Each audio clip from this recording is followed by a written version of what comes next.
After reading his memoir, A Visible Man, I'm convinced that Edward Enninful will be the next editor-in-chief of American Vogue. When news of his memoir was released, I asked myself, why would someone who's not even 50 yet publish a memoir? It's a case where he deserves to replace Anna Wintour as the editor-in-chief of American Vogue. He makes his claim honestly and plainly, and I must say, I'm convinced.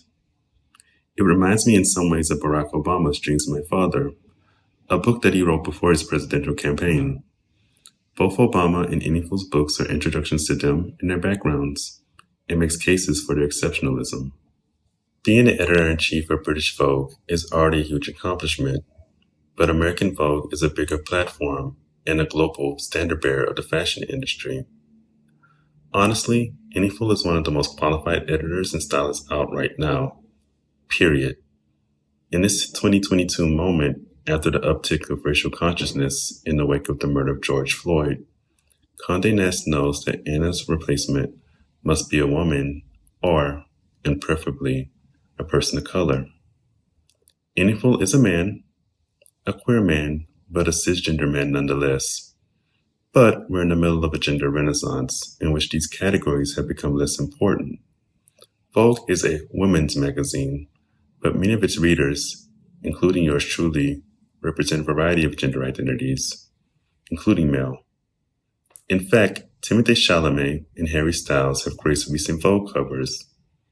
That said, I do think there's an important conversation about how men, and I'm including queer men because many, if not most men in the fashion industry are queer, skirt gender discrimination. I wonder how Enninful might be a benefactor of patriarchy.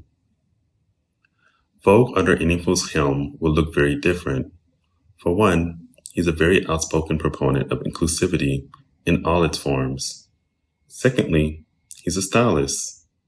Anna is a power broker and businesswoman, which is why Vogue has looked the way it has in the last few decades. Under Enninful, there'll be a greater focus on creativity and social justice. Now, Enninful's future appointment raises the very important issue of what's often referred to as the Diaspora Wars, the competition between Black people from different parts of the African diaspora with differing proximities to power and privilege due to their backgrounds. Stated more plainly, Enninful is not a Black American. In the memoir, however, he makes a case for his extensive experience in the U.S., traveling to New York at age 18 for one of his first fashion jobs, and spending many years in the U.S., including a stint as a contributing stylist to Vogue. You might remember him from the September issue. If you ask me, the hire ideally would be a Black American. But besides the late Andre Leon Talley, R.I.P., there's really no other Black person at Conde Nast who's qualified to be in that role. Anna Wintour would be personally involved in choosing her successor. She's British and prefers the company of her countrymen. Many of the higher-ups at Vogue are Brits, including Grace Coddington, Gio Minotti, Mark Holgate, and Hamish Bowes. Enninful's British nationality will not work against him. Also, I don't think they'll be considering anyone outside of the Vogue fold. Conde Nast is very loyal and incestuous. There are only a handful of Black higher-ups at the company. Gio Minotti, who I already mentioned, is the editor-in-chief of Vogue.com, but she rather flies under the radar. Gabriella Carifa Johnson is a contributor editor and stylist, a post that Enninful once held, but she's still very junior. And I think that's it. Let me know if I'm missing anyone. Comment below. Vogue is notoriously a toxic work environment, and many Black folks don't survive working there.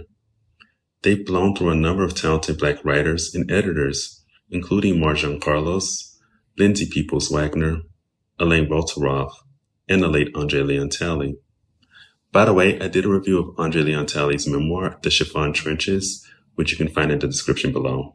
Outside of Vogue, there are a number of other interesting prospects.